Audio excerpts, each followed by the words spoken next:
Έλα. Λιάννα, τι κάνεις? Μια χαρά. Πώς περνάς? Πού είμαστε? Στη Κεσαριανή. Ναι, μάλιστα. Ναι. Σήμερα είναι 26.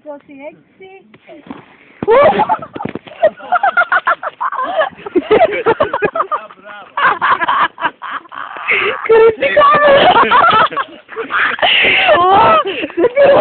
YouTube, YouTube.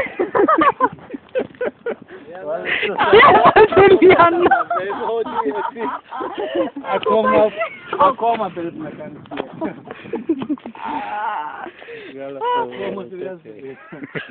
Βγάλε το τέτοιο. Κριτικάμε είναι! Μισελ, περιμένει τέτοιο. Να βάλεις. Καλά είσαι. Τα δύο